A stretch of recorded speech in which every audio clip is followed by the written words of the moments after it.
Okay, so when I was getting started in the gym, I always struggled to stay consistent. And that was because I was trying to achieve these top grades, but felt that school would always get in the way. But I'm here to tell you that that doesn't need to be the case. 2 years later, and I'm the top student of my year in my faculty. I've got straight A pluses for 3.5 years now, and I've done so while being able to build a good amount of muscle in the gym through staying consistent. So I hope with this video, we can build a good mindset and I can teach you some things that'll help you stay consistent in the gym and get your results that you need in school as well.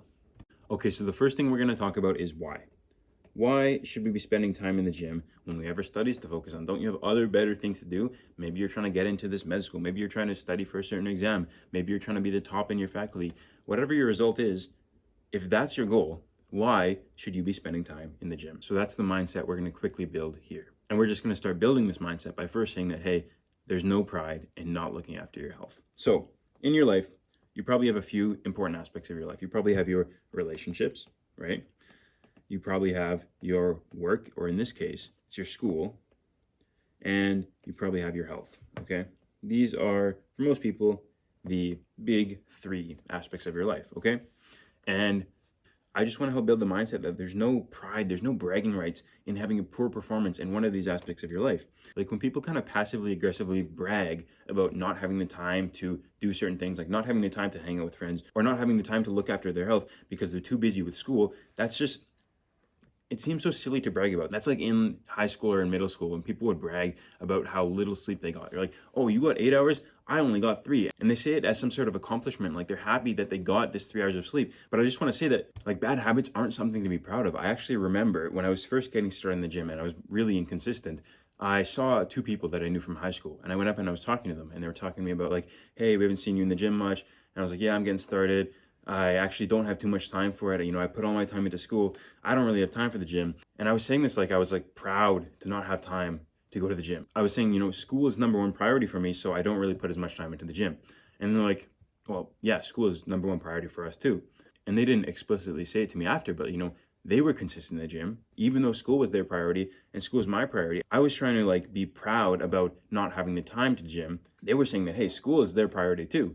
But they also have the time and they put the effort into going to the gym anyways. And so that's what I want to help you understand. I want to help you understand that, hey, these 3 aspects of your life, they are all important. And not looking after one, that isn't a thing to be proud of. I want to make it clear that, you know, a lot of people say if you want to make incredible results or have incredible successes in one of these aspects, you probably need to sacrifice one of the other ones. And that's totally true. There's trade-offs to anything. If for whatever reason you want to be the number one student in the world, then yeah, something might take the hit. You might need to spend less time in your relationships. You're probably going to need to spend less time in the gym or less time on your health. But I want to ask you the question, is that really what you want?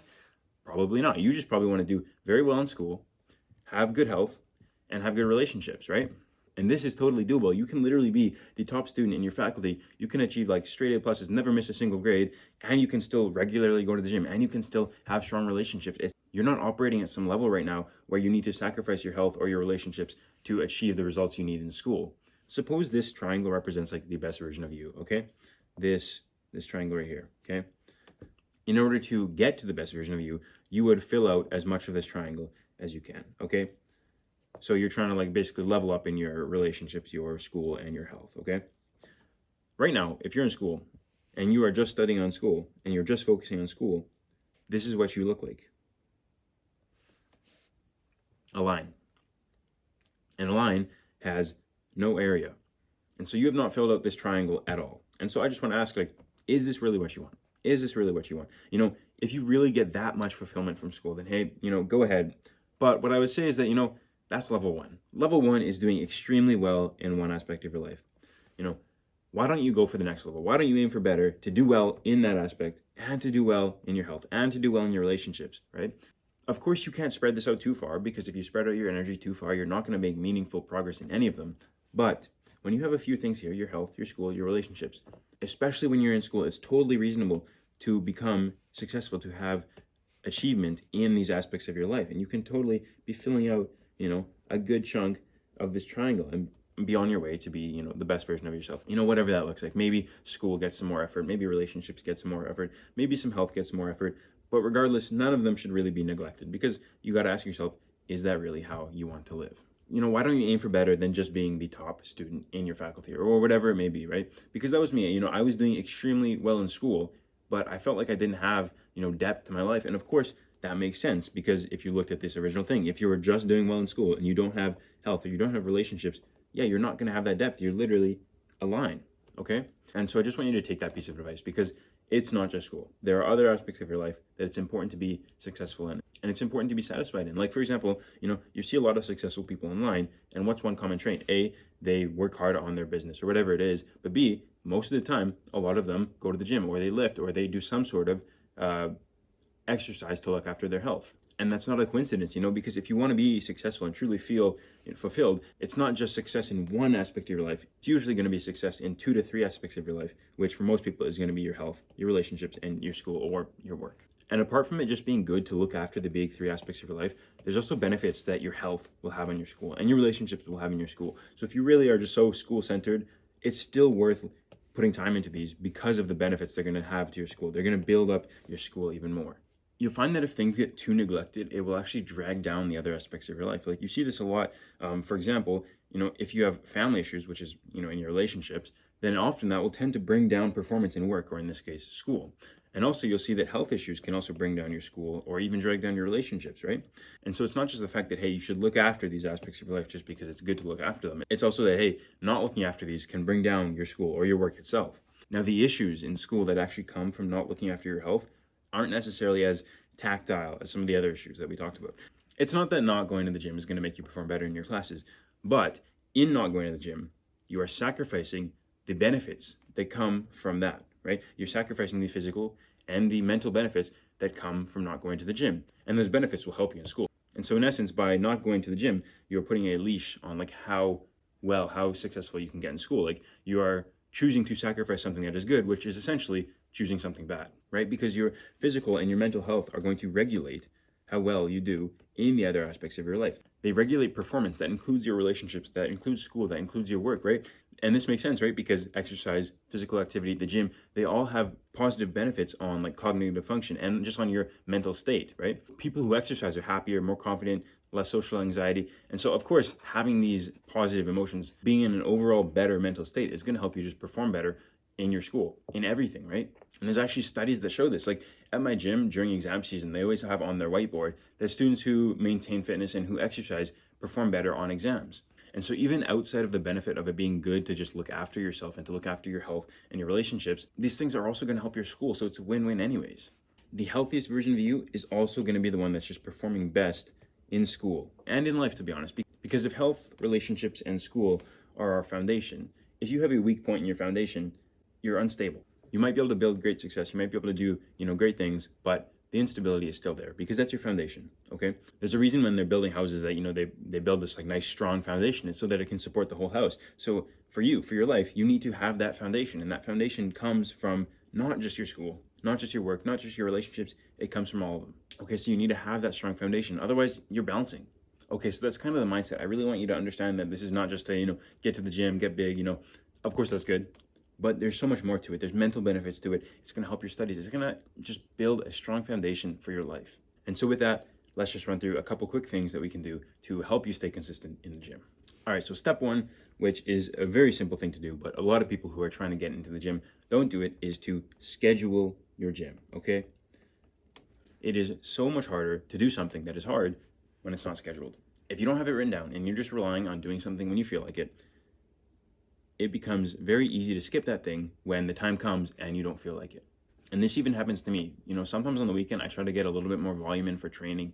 And so I might say that, hey, Saturday, I'm going to do a few more sets of bench. I'm going to do a few more sets of biceps, whatever it may be, right? And because I don't have that in a schedule, like it's not part of my weekly routine, it's not part of my normal split where I'm training, Monday to Friday, it becomes a lot harder to do that thing, right? The time comes and maybe I get caught up with my school, I have this assignment and then I'm doing this other thing and then I have a meeting and then I'm planning another thing. And before I know it, that time is gone. Even though I kind of planned to do it on that day, and maybe I even planned when I was going to do it in that day, because it really wasn't part of my routine, because I didn't have that strict, schedule, it becomes a lot harder to do it. And so if you really want to be consistent, you just got to make it easier to go. And how do you do that? Well, you do it by removing friction. And how do you remove friction? Well, you need to remove uncertainty. You need to answer these questions. You need to ask, hey, when am I going to the gym? How often am I going to the gym? What am I training? How long? How many sets? If you want to stay consistent in the gym and you don't have these questions answered, I'm telling you right now, This is first step. This is the first step, right? If you don't have these things answered, it's going to be so hard to develop consistency because you don't have anything regulating that consistency. You don't have anything that's forcing you to be consistent. Every single one of these questions that you have creates uncertainty. And whether or not you know it, this uncertainty creates friction. And this friction makes it harder to go to the gym. Because every single one of these questions that are unanswered means that when you go to train, you have one more thing to think about. You have one more thing that's preventing you from going, okay? But if you want to go, you need to be removing the things that are preventing you from not going. And I know it seems silly. I know you're thinking like, hey, there's no way I'm not going to the gym because I don't know what am I training. But I'm telling you right now, your brain takes these questions and realizes, hey, there's uncertainty here. And your brain is going to generate excuses of why you don't need to go to the gym right now or why you can't go to the gym right now.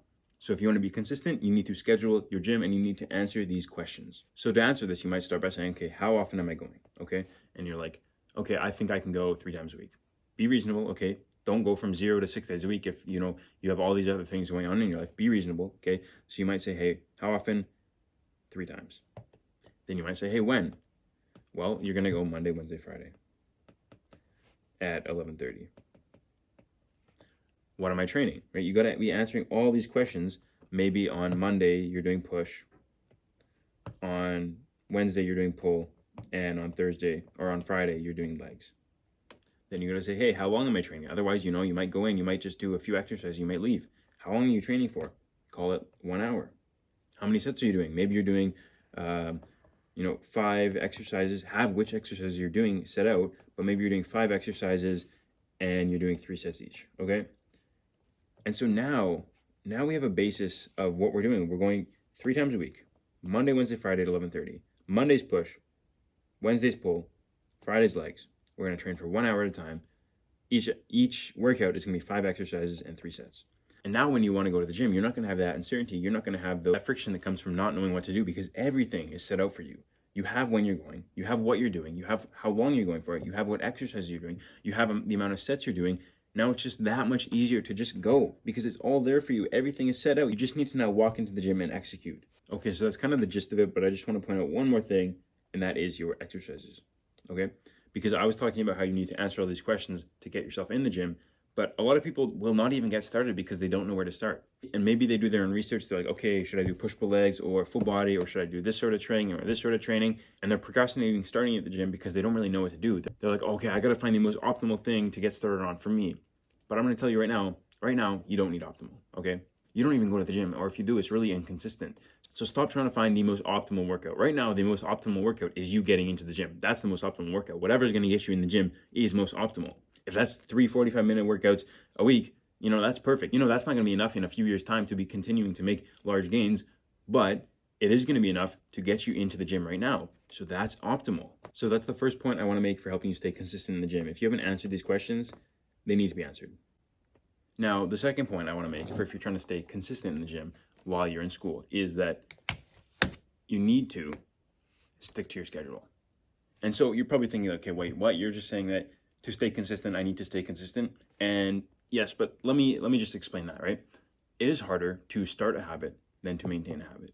We all know this, right? You see all these people who have these good habits, maybe they run, maybe they go to the gym, maybe they do something else, right? And they do this every day and it just seems effortless. And to be honest, once you have a habit built, it is not too difficult to maintain it. But then you go to try to build the habit, and that's a whole different story. It takes effort and it takes time to build habits.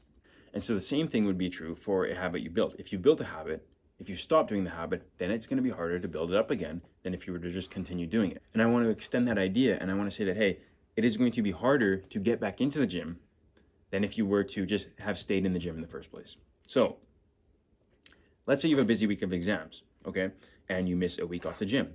Well, now Monday, you didn't go to the gym the whole last week.